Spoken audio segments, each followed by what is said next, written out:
flashy, make me florid, make my oratory torrid. When I preach on the devil and the communists, let me pace across the stage like a silk-suited animal. I don't believe in like Noah's Ark and stuff like that, and I have a bit of trouble believing that Jesus resurrected, but you say that he never even walked, and there are... No, I didn't say that. No. No, I didn't. No. I've never said that. As a matter of fact, I've corrected the same stupid point about 53,000 times. Yeah, there are atheists who take that view, but Matt and I are not among them. What I've said is that there is insufficient evidence to support that he actually did exist. I'm not saying he didn't. What I'm talking about is when you try to determine whether or not somebody existed, you have to take an assessment of what you know about them. And when you build this character story, for example, George Washington, we take everything that we've heard about George Washington, we try to find out what of it's true. And when there's a good chunk of it that's true, we can say, you know what, this person most likely probably existed, although there's one or two things like the I chopped down a cherry tree, I cannot tell a lie story that are pretty much mythical, and we throw that out and say that probably didn't happen. In the case of Jesus, there is not a single contemporary account from an eyewitness. There is not a single event from his life that we can accurately date or provide any evidence for. And all of the accounts are done a generation later or more. They are hearsay by non-eyewitnesses. And the accounts of his life, the events try to identify, are almost all of a supernatural nature. They have no verification.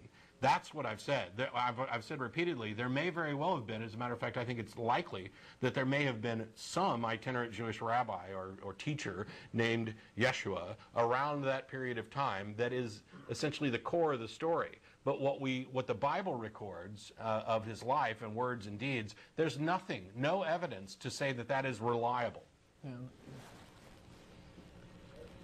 Do you understand the distinction there? Yeah.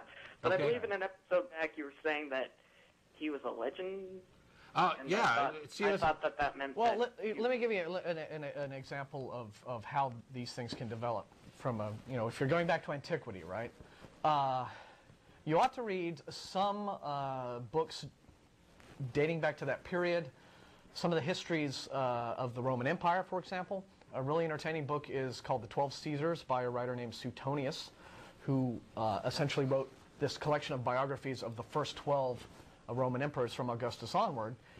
Not only is it a terrific, very entertaining book to read, but what you will find in his histories is that because of the mentality and the beliefs that were common among even intellectuals of his day, he will report on things like omens, okay, and divine visitations or signs, what have you. And these will be taken seriously, and these were taken seriously by people of their day. For example, Roman generals and the emperors, people leading the troops into battle.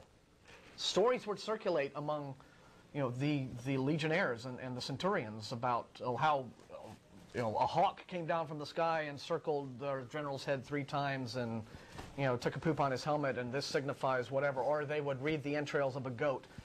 This kind of stuff was taken seriously back then. Curses were taken seriously. Divinations were taken seriously. And he incorporates a lot of this supernatural content into what is, for the most part, a very straightforward history of the first 12 Roman emperors. Now, it doesn't mean that these days, we pretty much are fairly confident these kinds of supernatural occurrences don't really exist. But when you have a culture that is steeped in those kinds of beliefs, this kind of boundary between fantasy, reality, what have you, blurs.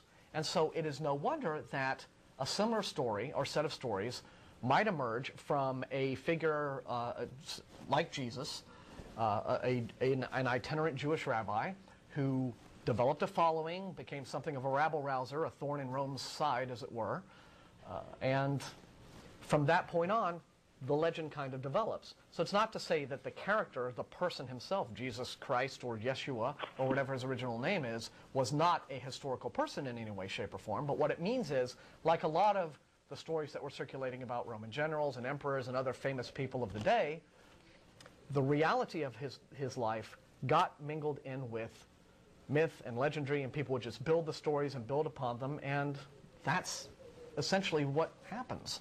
All that aside, and I'll let you get back to whatever you were saying, all that aside, the specific case that you're talking about, I was referencing C.S. Lewis's argument that the Lewis trilemma, that Jesus is either liar, lunatic, or Lord. And my only point was that he left off another L option, which is legend. It's there as an option. I didn't say which one I necessarily accept. I think I lean more towards lunatic. Hmm. Yeah. Well, I believe you have just defeated me. But I will be back. Make me flashy, make me florid, make my oratory